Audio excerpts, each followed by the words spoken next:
Okay, great. So thank you again, and a warm welcome to everybody who's attending the talk. This talk is about new modulation waveforms that we recently developed. And to be completely honest, this is the work of my brilliant student, Arun Kumar, who just finished his PhD, and Murali Krishna P, who's a collaborator along with Arun and me. So Arun Kumar is here on the call. So if you have very tough questions, you can ask him and he will be happy to answer all of them. Okay, so let me start.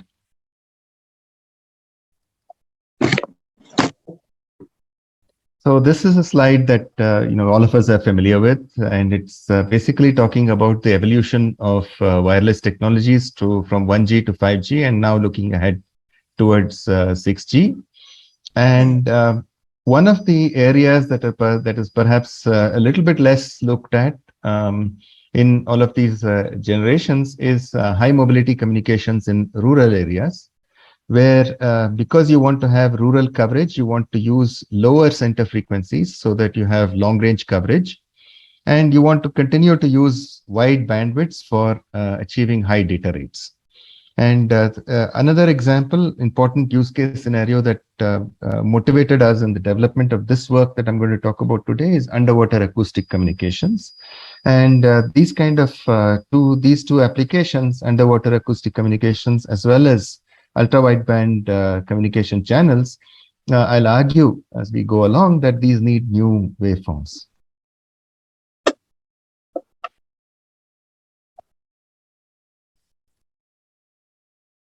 Okay, so before I discuss the new waveforms that I want to present today, I want to very briefly review two key waveforms that we are all familiar with, perhaps, but just to kind of set the stage, want to review these two waveforms. The first is orthogonal frequency division multiplexing, which is really the dominant waveform in 4G and 5G.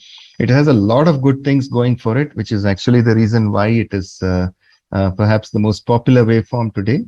Essentially, it mounts symbols in the frequency domain and on orthogonal subcarriers. So that's what is shown here. And the summation of all the symbols mounted across all these subcarriers is what gets transmitted over time. And such symbols are transmitted one after the other in a time frequency. And this is one way to represent an OFDM signal as a time frequency grid.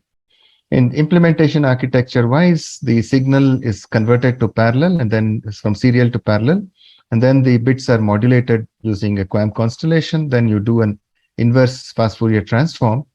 And the output of that is passed to a digital to analog converter, then upconverted and transmitted over the channel. And at the receiver, you invert all these operations.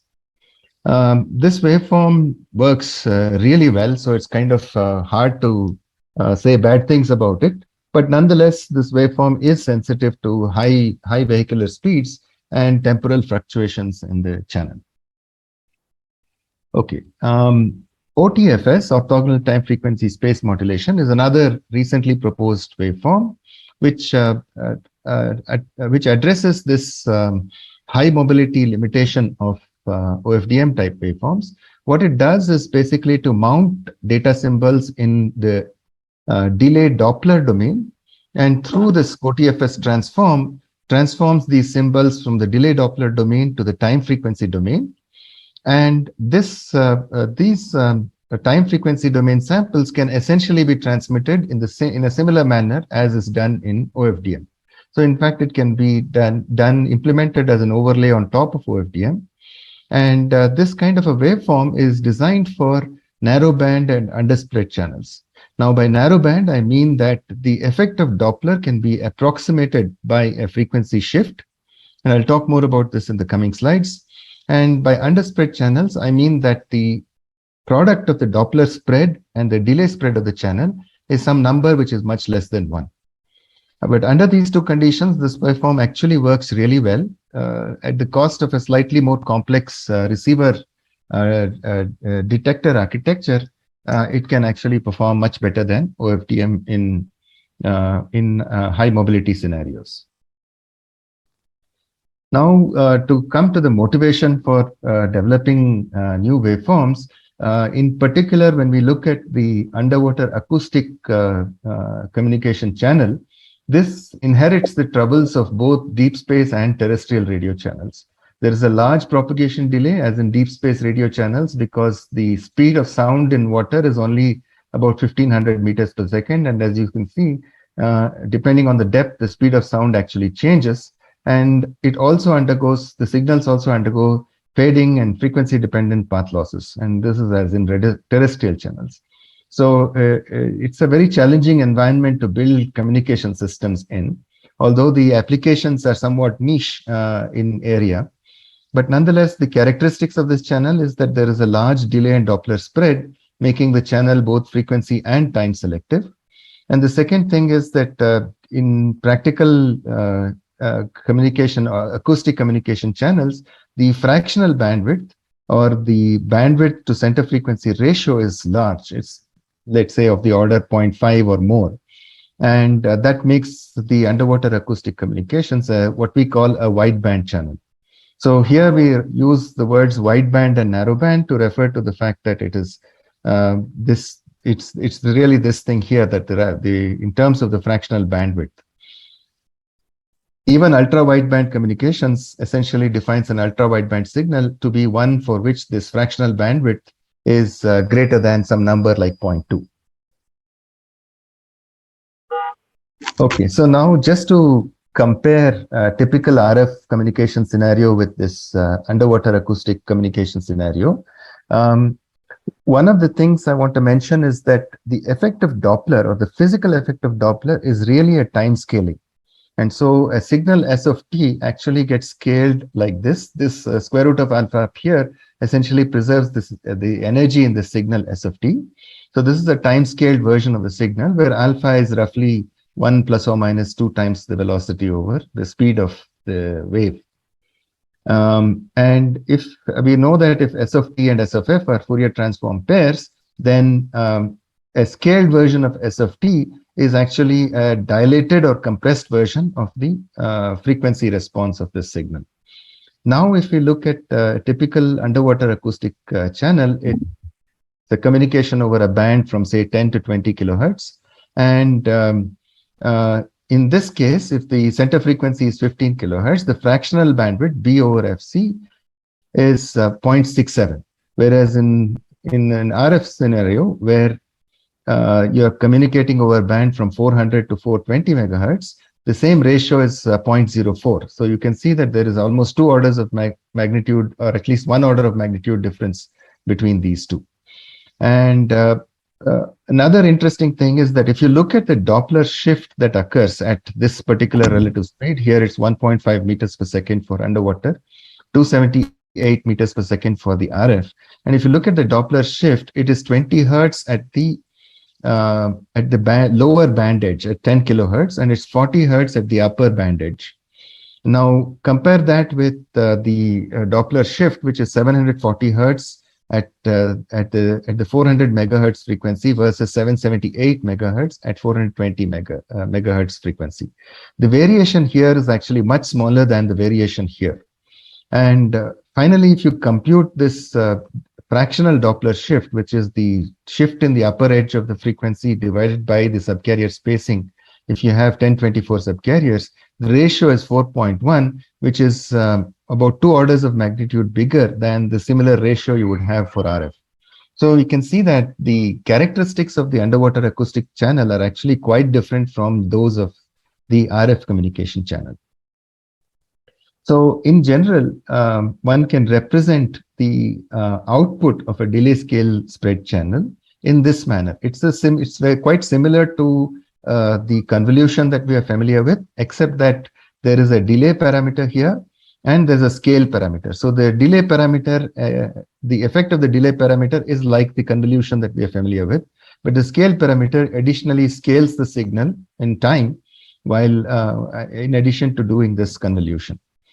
Now, this time scale factor is C minus V over C plus V, where V is the radial velocity of the scatterer and C is the wave speed, not wave sound.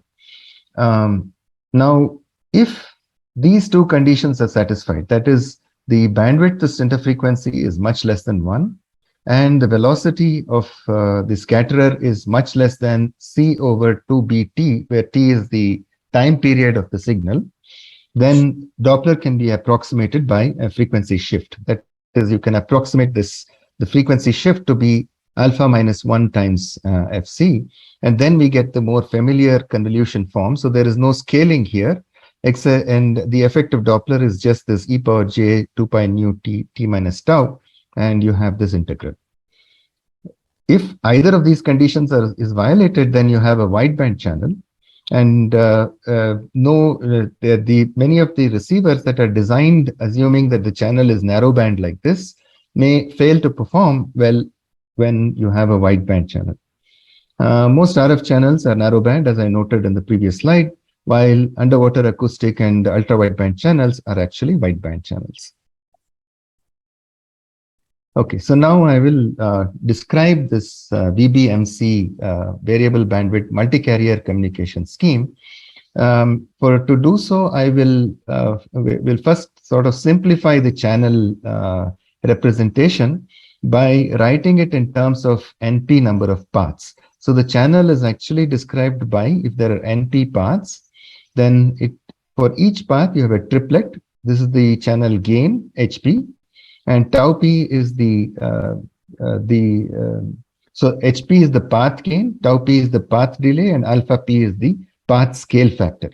Then if you input S of t into this channel, at the output, what you get is the summation over all the paths of the channel gain multiplied by a delayed and scaled version of the signal that you input into the channel. So now if we think of this S of t as an interpolated version of the baseband samples of the signal, where here we are using a sync interpolation, and then shift it to some carrier frequency, then when such a signal passes through this channel, which is exactly this equation up here, then what we get at the output is this sort of longer looking equation here. And we write this as RS of t plus W of t, where W of t is noise. So what you actually receive is this RS of t corrupted by additive white Gaussian noise. Now, the first step at the receiver is to convert that back to baseband. So you multiply by the e power minus j2 pi fct, and then you sample it at a sampling rate fs, which is some number that is bigger than the bandwidth of the signal. And then you get these baseband samples. One thing to note here is that because there is a scaling of the signal involved, the number of samples that you receive can be different from the number of samples that you send. So this number of samples at the receiver will actually depend on both the time period of the signal plus or the symbol duration, as well as the maximum delay spread of the channel. So you get these M dash number of samples, capital M dash number of samples at the receiver.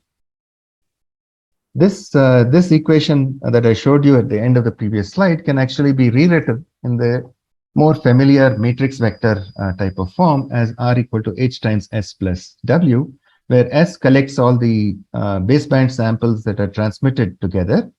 And this R here has M dash samples in it and collects them together. And this channel H basically is a matrix of size M prime by M.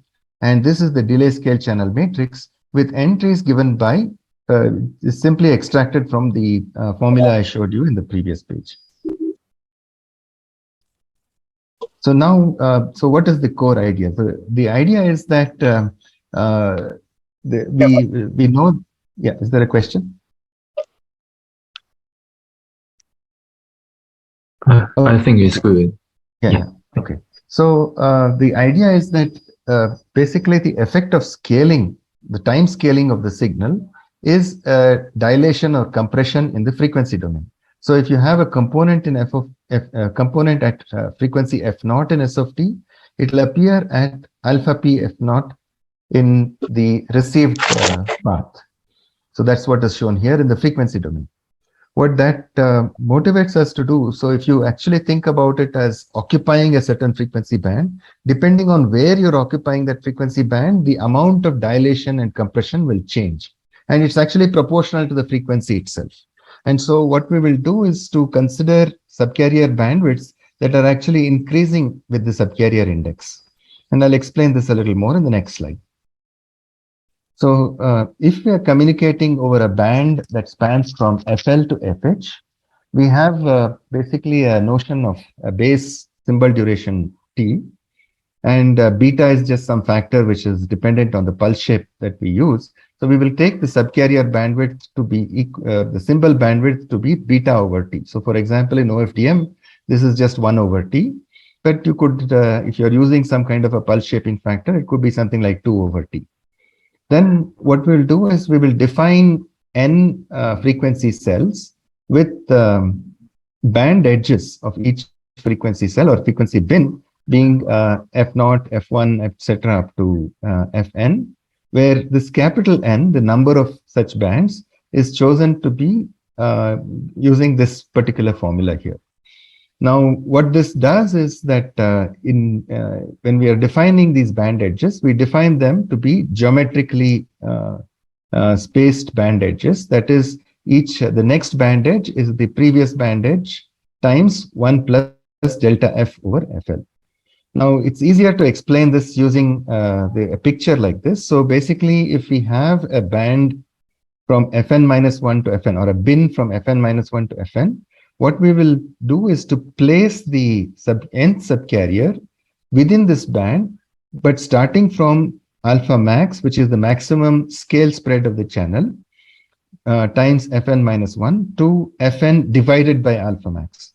So that if the signal undergoes the maximum scale factor of alpha max, then the signal will get dilated, and you will get this blue spectrum here, where it spans from alpha max squared times Fn-1 all the way up to Fn.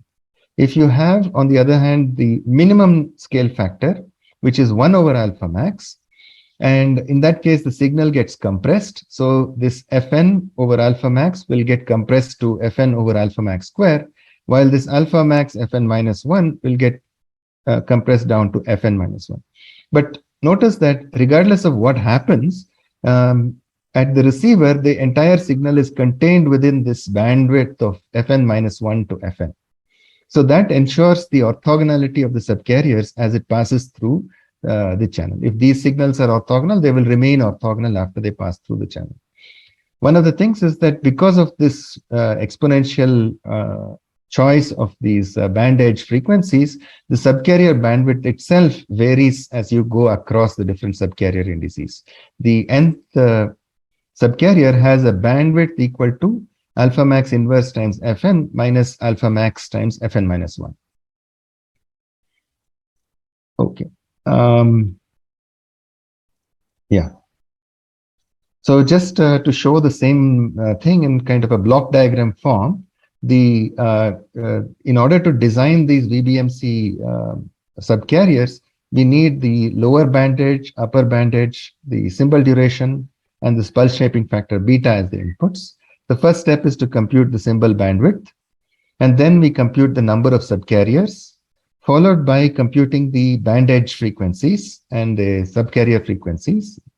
And then for each of these, since the subcarrier bandwidths are variable, the corresponding subcarrier pulse durations are also variable. And so we calculate the different subcarrier pulse durations. And in this case, what we do is to use, since we want to occupy variable bandwidths, an easy way to realize that is by using chirp frequencies. And so we compute the chirp rate and the chirp center frequency. That's the next two steps here. And using these, we construct this VBMC subcarrier waveforms, which are essentially chirp waveforms to occupy that particular band from Fn alpha max inverse Fn, alpha max inverse Fn, alpha max Fn-1 to alpha max inverse Fn. So that's what this waveform will span. So these are the subcarriers, and we mount the data symbols on these subcarriers, add them up across all the ends, and then that's what gets radiated out of the transmitter. So one other thing I'll present now is basically a unified framework that will allow us to evaluate various waveforms. What we can do is to actually represent these subcarrier waveforms as an M cross N modulation waveform dictionary. So if you have n subcarriers, you have an n cross 1 transmit symbol vector, which then gets multiplied by this modulation waveform dictionary, which contains the samples of the nth, in this case, the nth VBMC subcarrier. But one can actually write out this modulation waveform dictionary for both OTFS and OFDM. And then that gives you the transmitted waveform samples, which are then sent into the digital to analog conversion, which will then yield the modulated waveform that can be transmitted out of the transmitter. Now at the receiver, this goes through the channel, which is of size m prime by m, which I showed you in the previous slide. And what you get is this h times s plus noise. And so finally, you have to decode these data symbols x from our familiar MIMO equation, r is equal to hs plus w. So if we call this h times gt, the modulation waveform dictionary, as some gr, then what we have is r is equal to gr times x plus w. Now, if this gr here has good properties, then it will allow us to decode x with, let's say, low complexity and decode it accurately. So the way we do that is to, here's actually a very simple receiver. And in fact, one of our motivations for this line of work was to develop waveforms that allow for simple decoding that we are familiar with. And so we just start off by doing a maximal ratio combining plus match filtering. Multiplying by H Hermitian does the maximal ratio combining, and multiplying by GT Hermitian does the match filtering. And that gives me Y, which is GR Hermitian times R. And so we can actually turn that around and write that Y as D times X plus noise, where D is the matrix GR Hermitian GR. Now, if this D is close to being diagonal, then in order to do this equalization, we can actually consider a one-tap equalizer where we approximate this D by a diagonal matrix. And that will allow me to do subcarrier by subcarrier decoding at the receiver. Otherwise, I could even consider a full complexity equalizer, which uses the entire D and computes this D plus sigma squared I inverse, and then slices the output of that to obtain the decoded symbol vector. I'll show you the performance of both these receivers in a little bit. So just to now, let's look at some numerical results for how this waveform performs in different types of channels. So before that, if we just look at this composite channel, so I wrote out this capital H matrix, and if I look at the magnitudes of the entries of that matrix, that is what is shown here. For OFDM, it looks like this. The diagonal entries are still dominant, but there are significant off-diagonal entries as well. Whereas for OTFS, it looks like this. Right next to the diagonal, probably there's smaller values, but then out here, there are somewhat larger values. Whereas for VBMC, you can see that it's kind of more diagonally dominant. And it's more, in fact, you can't see this here, but it's actually more uniform across all the subcarriers. And so if we plot the bit error rate versus SNR for this modulation scheme, the plot on the left is for an underspread channel, which is the scenario for which the OTFS was designed. But this is for tau max equal to 10 milliseconds. This is the maximum delay spread, and alpha max equal to 1.001. This is the maximum scale spread of the channel. And this is for a 20-path channel. The blue curves in this plot are for the full channel equalizer, and the red curves are for the one-tap equalizer.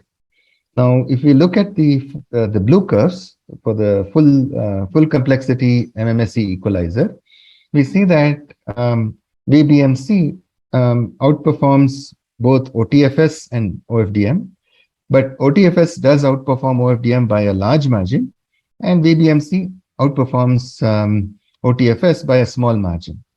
And now if we go to the one-tap equalizer, here there's actually a pretty significant difference between OTFS and OFDM. Both of them floor at some point. That's because there's still some residual intercarrier interference in VBMC as well.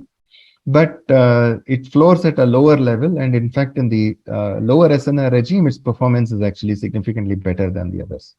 Interestingly, you can also see that if you do a one-tap equalizer, in fact, at higher SNRs, OFDM does outperform OTFS. So OTFS does need one to use more sophisticated receivers in order to extract the good performance that it promises. And now if we go to an overspread channel, where tau max times delta F max is actually 0.8, then in fact the performance of VBMC is actually retained, and in fact it's even better, while OFDM and OTFS actually are sort of similar to what you see on the left side. But the difference is actually more accentuated in this somewhat harsher channel that we've simulated. Now these couple of slides here basically give a little bit of intuition as to why VBMC offers better performance.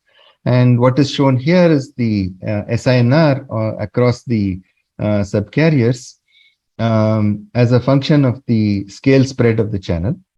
And what is the three curves here correspond to the minimum SINR, which is down here, the average SINR, and the maximum SINR. And we can see that there's a gap between the three, but the minimum SINR with VBMC is still better than the those of OTFS, and the minimum SINR of OFDM is actually pretty bad. And this is the reason why for these kind of channels, OFDM has quite poor performance. And similarly, if we look at the Jane Fairness Index, which basically measures how uniform the channel gains are across the subcarriers. So a Jane Fairness Index of close to 1 means that you will have nearly similar performance across all the subcarriers. We see that the Jane Fairness Index of VBMC is actually quite a bit better than those of OTFS or OFDM.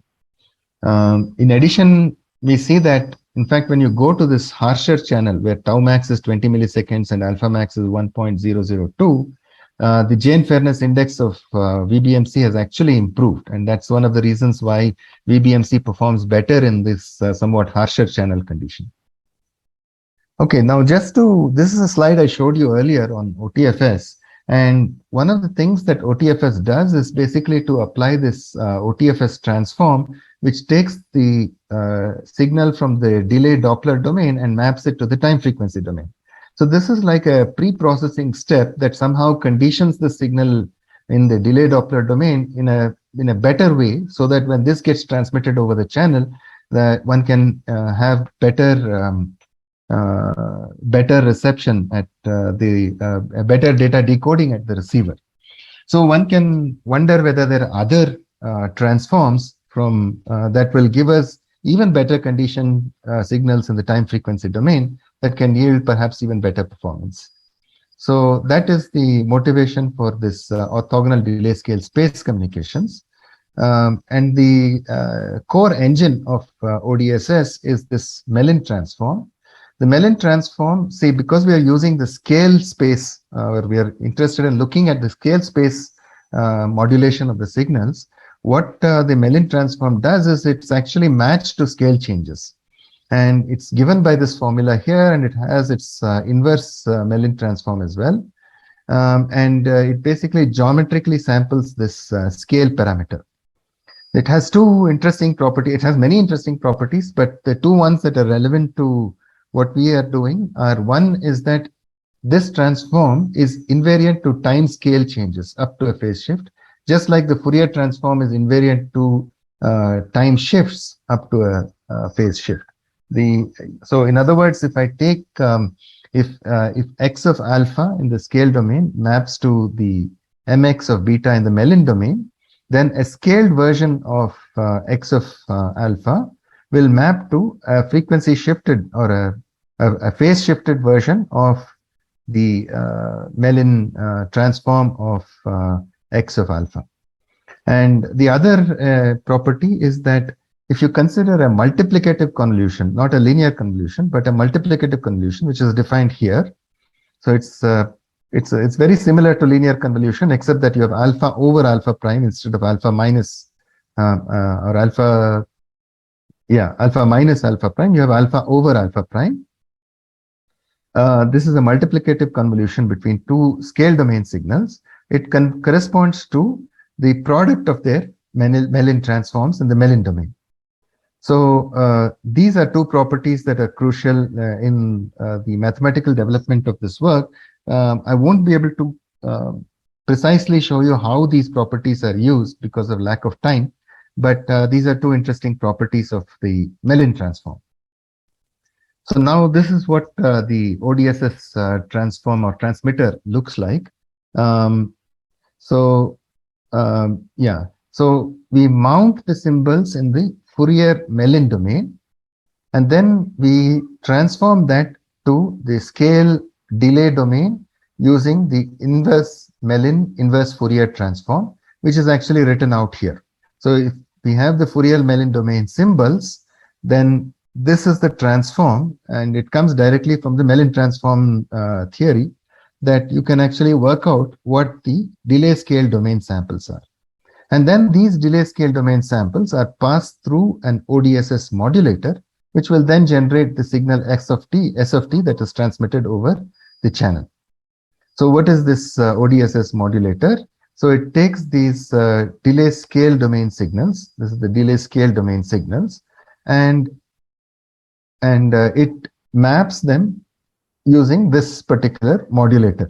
So there is a transmit pulse shape GTX, and there is also a scale parameter Q that define and this W that define this ODSS modulator. And I'll tell you how to choose this Q and W in a little while. One other thing I want to note here is that notice that in the scale domain you have the sampling of the scale domain is geometric. So you have 2 to the M0 to 2 to the M1. Here this is dyadic scaling. And in the delay domain, the sampling in the delay domain is uniform, but then the number of samples depend on the scale parameter itself. So it's the gap between the samples here is 2 to the M times W. Now, when you take such a signal S of t and you pass it through the channel, this is the same propagation channel I showed you earlier, which is h of tau alpha, square root of alpha s times s of alpha t minus tau d tau d alpha.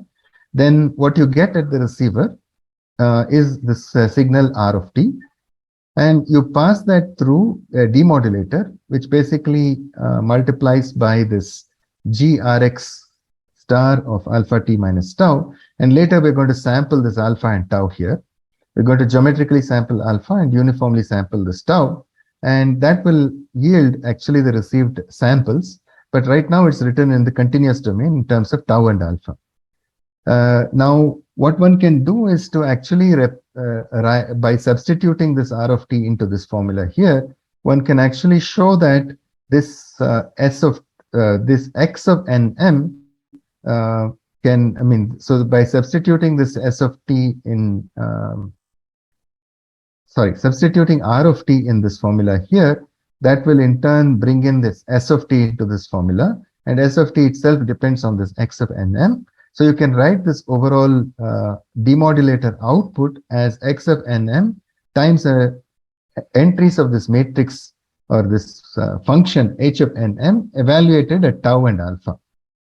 And this HNM of tau alpha is as defined in this formula here. This is actually a series of algebraic steps.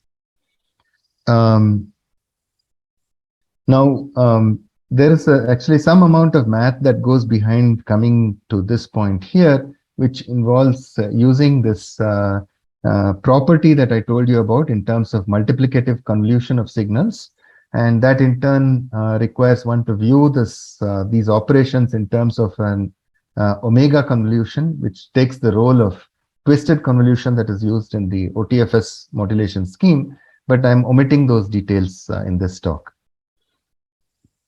Now, in order to avoid intercarrier, so basically coming back here, if you look at this received symbols here, if you take samples along tau and alpha here, that can potentially contain components from various XNM symbols that are coming into this GRXR of tau comma alpha. But that intersymbol interference can be avoided if we choose this value of Q, which is the scale parameter of the modulator, to be greater than or equal to the maximum scale spread square, and W to be the minimum of these two quantities. Again, this is just here for the sake of completeness, but again, working this out requires a series of arguments that are there in the paper. I'll point you to that later. Now, if you do this, then under two assumptions, first being that h of tau alpha has a finite support, that is, it is non-zero only for tau between minus tau max and plus tau max, and alpha between 1 over alpha max and alpha max for some alpha max greater than or equal to 1. And a robust biorthogonality condition holds between the transmit and receive pulses, which in turn means that this cross-ambiguity function vanishes in the neighborhood of lattice points, except 0, 1 here, because the scale factor, its default value is actually 1, corresponding to m equal to 0 and n equal to 0. That is, if we take this cross-ambiguity function a grx gtx, that at tau alpha must be 0 for tau in this range and alpha in this range, except when m and n are both equal to 0. In practice, you cannot find pulses that satisfy this robust biorthogonality condition, but nonetheless, you can use pulses that come close. And we'll show simulation results when you use a particular practical pulse shape, where we don't make any assumption that this robust biorthogonality condition holds. But if this condition holds, then what we get is that the this ODSS scheme will result in ISI, intersymbol interference, and intercarrier interference free symbol measurements in the delay scale domain, and time independent complex channel gain. So now we are back to our familiar y equal to hx plus noise type of formulation. So this, by stacking these y hats together, we can actually come back to our familiar matrix vector form. Y hat is equal to dx plus w, where d is now a diagonal matrix formed by stacking these hnm of nm along its diagonal, and x is the data symbol vector by stacking this xnm. Now for data decoding, once again, you can either use a full MMS equalizer, or you can, since d is, if you, in practice, when the robust biorthogonality condition does not hold, d need not be diagonal, but we can do a diagonal approximation of d and compute a low complexity MMSE one-tap equalizer. And once we equalize the symbols in the delay scale domain, then remember that the symbols were mounted in the Fourier Melon domain. So we have to do this inverse Melon Fourier transform on the signals in the delay scale domain to obtain the symbols in the Melon Fourier domain, and then we slice them in the Melon Fourier domain to obtain the estimate of the transmitted signals, or the transmitted symbols. Okay, so this graph basically shows what these ODSS subcarriers look like in the time domain and the frequency domain. So basically in the time domain, you can see that these are actually a series of subcarrier waveforms, where as you go to higher and higher subcarriers, you are able to pack more and more of these pulses together in the same time duration. So basically, if you have 6 such subcarriers, then you can actually have a total of 127 subcarriers, or you can mount a total of 127 symbols using these waveforms. Whereas in the frequency domain, when you look at these subcarriers, they occupy variable bandwidth, with the bandwidth increasing as you go to higher and higher frequencies. In this way, again, it's matched to what the channel is going to do to these waveforms. This is just an illustration with dyadic scaling, that is Q is equal to 2.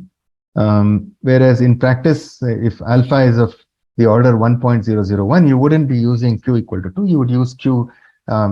Q just needs to be greater than or equal to alpha max square. So you will use something like 1.002 or something like that. So now I'll show you some numerical results. This plot shows the BER versus SNR performance of the same two cases I showed you earlier. All we've done here is to include the performance of ODSS modulation as well. And again, the blue curves correspond to the full channel or full complexity MMSE equalizer, and the red curves correspond to the one-tap equalizer. And what we see here is that ODSS actually outperforms the VBMC modulation, and even in this somewhat more benign channel. And even with a one-tap equalizer, ODSS's BER performance doesn't degrade that much, and it doesn't exhibit the flooring, at least up until a BER of 10 to the minus 4. And when you go to a harsher channel where tau max is overspread channel, where tau max is 20 milliseconds and alpha max is 1.002, here ODSS continues to retain its performance advantage. And even in this case, when you use the one-tap equalizer, we don't see any flooring. And this basically shows that ODSS modulation is able to retain the subcarrier orthogonality in spite of this delay and scale. So there's basically a path-dependent delay and a path-dependent scaling, that is time scaling, that is happening to the signal. And there are 20 such paths. And yet this is able to offer really good performance. So this is almost the end of my talk. I wasn't sure how long it will take, so perhaps I went through a little bit faster than I wanted to. But these are the two papers that this talk was based on. And the MATLAB code for both these, all of these plots are actually available on this website. So to conclude, what I presented to you today are two new chirp-based waveforms: variable bandwidth multicarrier modulation and orthogonal delay scale space modulation, which are perhaps useful for ultra-wideband communications. And these new waveforms perform well under one-tap equalizer, so you don't need to use more complicated receiver architectures. And in the overspread scenario, the relative performance of these waveforms is even better. So that brings me to the end of my talk. Thank you, and I'm happy to take any questions. Thank you, Professor Murthy. It's really good and enlightening speech. I have received several questions from the audience, and your student Arukuma is really nice to help answer most of them. And yeah, I'll just speak some of the things I collected. So there was a audience asking about the robust bi-orthogonality condition. Can you elaborate on that a little bit more? Especially, like, is that defined in the time frequency domain or the delay scale? Thank you. Yeah. Where did that go? Oh.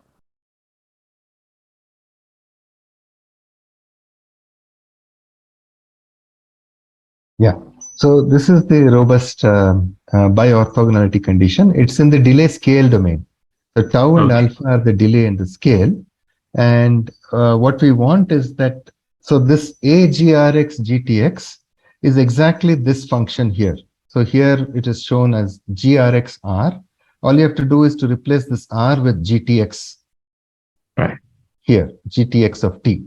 And this integral here, this is the cross ambiguity function evaluated at delay tau and scale factor alpha.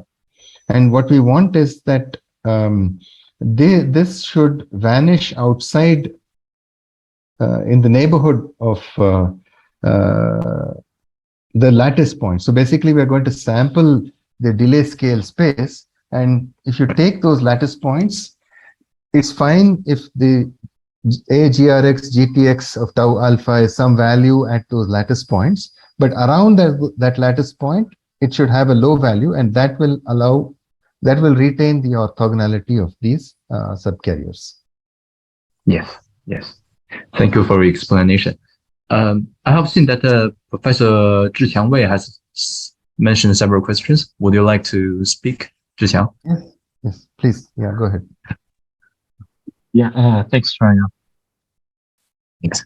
Thanks for your excellent talk, Professor Murthy. And I have several questions. Maybe it's not that sure. So the first question is, can we see your proposed VBM variable bandwidth multicarrier modulation schemes is modulating information in the delay scale domain, or is it modulating information in the delay scale domain?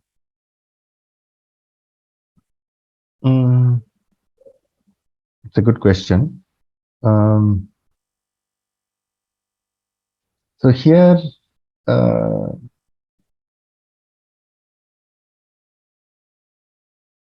I don't know if we can call this as modulating symbols in the delay scale domain. So the thing is that, okay, so if we view it as there is a pre-processing that is happening, and the pre-processing can be thought of as going from the delay scale domain to the time frequency domain and then to the time domain. But I'm sorry, I'm just flipping back and forth between these slides. I'm looking for this slide. So these are the subcarrier waveforms, and actually we are mounting symbols on these subcarrier waveforms. And so you can actually think of it as like a single like a multi-carrier modulation scheme. And instead of using so for example, if I had set Kn to 0 here, these are actually exactly the kind of subcarrier waveforms that you would use in OFDM, right? And the differences are that the pulse duration here is limited. It's not the same pulse duration we are using across all subcarriers. So in that way, it's perhaps closer to OFDM than VBMC, than OTFS. So I would rather think of it as mounting symbols in the time and subcarrier domain. So basically, this you have a transmit symbol vector, and you construct a modulation waveform dictionary using the time samples of this VBMC subcarrier. So this is the Cn of t, but sampled at m and n, and that basically gives you this modulation waveform dictionary that will map this transmit symbol vector directly to the transmitted waveform samples.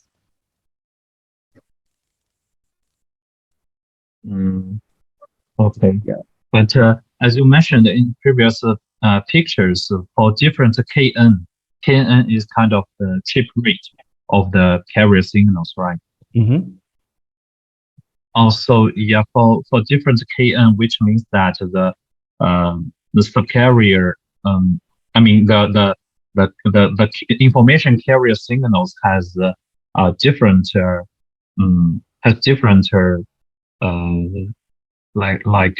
different chip rate. Is it, as you mentioned? Yes. Is yes. Kind absolutely. Of yes. Right. Yes. Yes. So this Fn is a function of n. So Fn looks like this, right? It's FL times F. So Fn plus 1 is like this. And so basically the chirp rate is also frequency dependent. Yes. Okay, thanks. And my second question is, what exactly is the input-output relationship in the delay scale domain for the OTFS scheme? Okay. So input-output relationship in the delay scale domain. Okay, let me see if I have that here.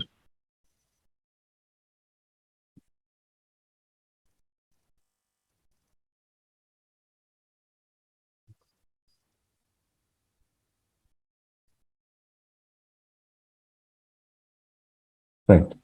So this AGRXR is actually in the delay scale domain. And that is actually given by this formula here, where these are the symbols X and M in the delay scale domain as well. And now this HNM of tau alpha is something we're going to sample later.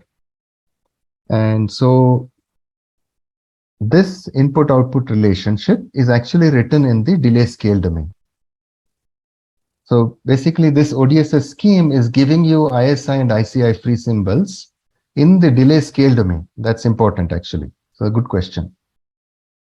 So it's only in the delay scale domain that the symbols that you don't have ISI and ICI. Is that based on the? kind of Oh, you go.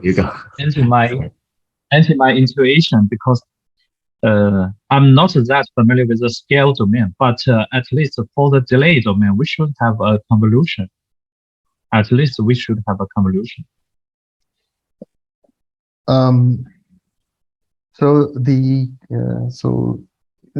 if you think about the delay domain, the convolution is, so this is the representation of the channel also in the delay scale domain. It's somewhat like how in OFDM type communications, when you look at the received symbols in the frequency domain, then what you have is the channel, which is the frequency response of the impulse response of the channel, or the Fourier transform of the impulse response of the channel.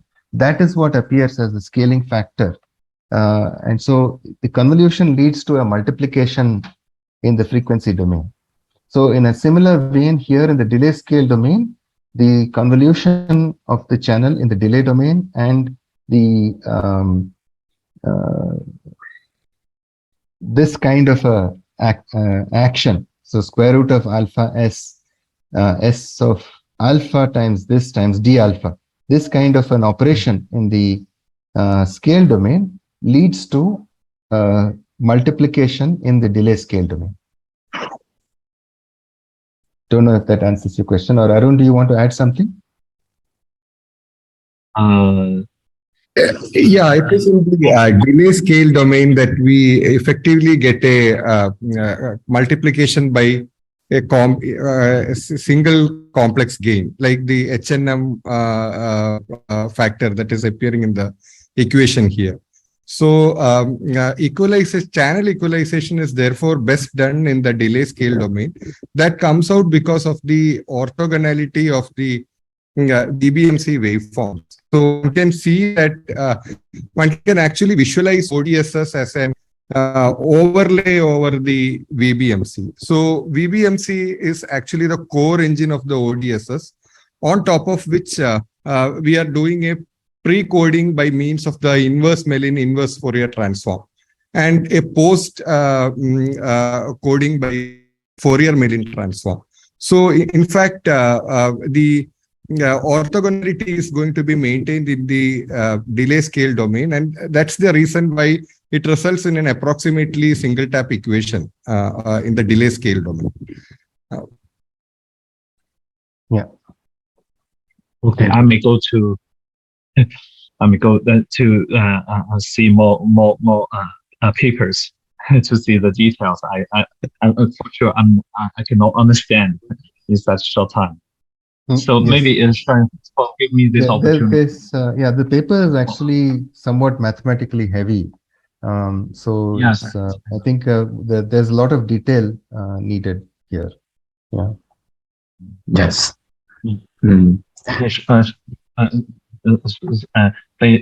I shall quit, and you can give the time for. Yes. Okay. Thank you, Zhijiang, and thank you, Professor, for the answering. I have also received several questions, actually from Ge Yao, that how about the diversity gain using ODSS, using this delay scale domain communication? Is that the same as OTFS or has some different properties? Yeah, we haven't worked out. We haven't worked out the diversity properties of this waveform. One thing I'll mention though is that when we talk about diversity, the thing is that one should also perhaps think about using an interleaver at the transmitter and receiver. When you use an interleaver, that really helps to extract a lot of the diversity that is inherent to the channel. And to share some maybe my own guess as to perhaps why OTFS maybe didn't make it to 5G. Perhaps one of the reasons is that if you use an interleaver, OFDM can extract the diversity in the channel as effectively as OTFS does. And so maybe it came down to a question of, okay, why don't we just use a more appropriate interleaver, define a few other interleavers that can be used in an OFDM type waveform in some specialized scenarios, rather than trying to support a completely new waveform. So yeah, I think that's a really yes. Thank you. I have several other questions, and some of them are myself.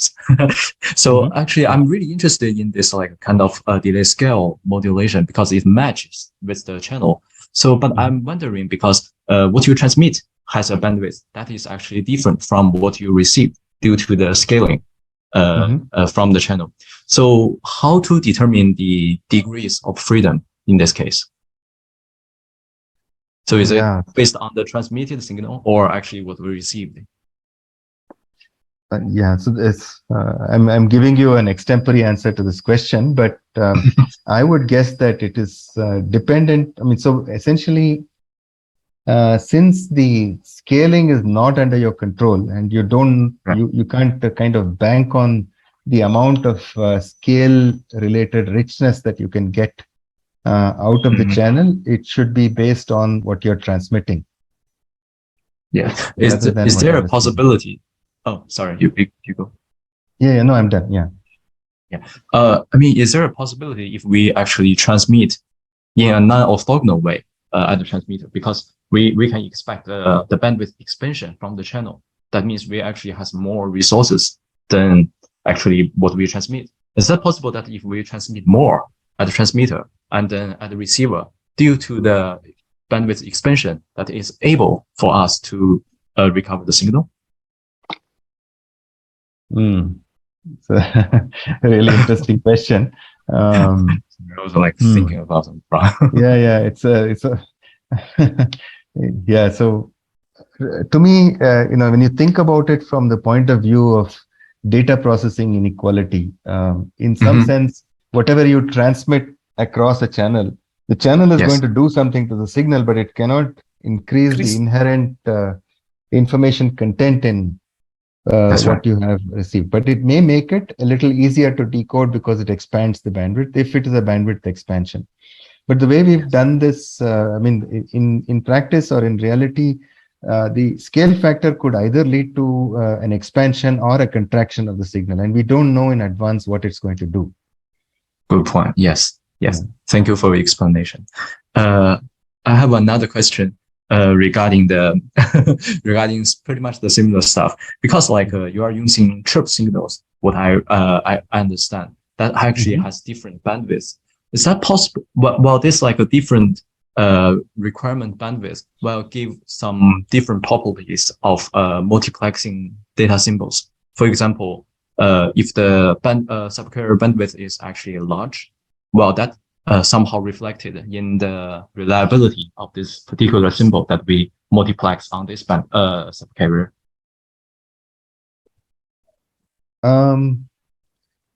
So what this waveform is trying to do is basically it's trying to say that your channel is going to time scale the signal, and the time scaling that the channel is going to apply is bounded between 1 over alpha max and alpha max.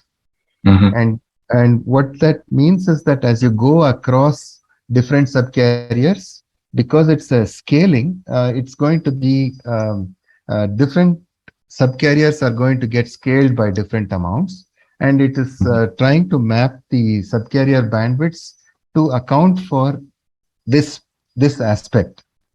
Yes. And so so I mean that is really the purpose of using these variable bandwidths.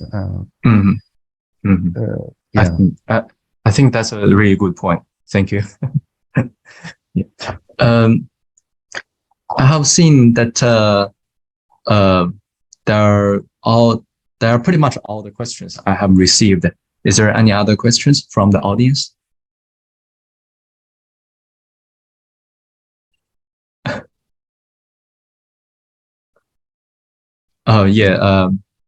There's a question from Domingo asking about the integrated sensing and communication using this particular waveform. Do you have any comments? So one thing is that radars typically use chirp-based waveforms. That's right. Yes. I haven't worked very much in integrated sensing and communications. I have just one small paper on it.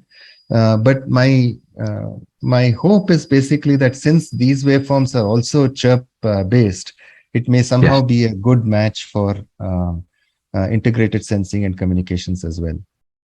Yes, that's a good point. Yes, I guess that's all. And Vijay has left earlier because he's probably got COVID. That's unfortunate. Dear. Yeah. Hope he gets better soon. Yeah. Thank you. So thank you again for the wonderful talk and answers for the questions. And I'm thank you. Like personally, really, I learned a lot of good stuff from today's talk. And we hope to invite you next time in the next year, probably. Thank you. Thank you very much. You're very kind, and thank you all for attending. It's been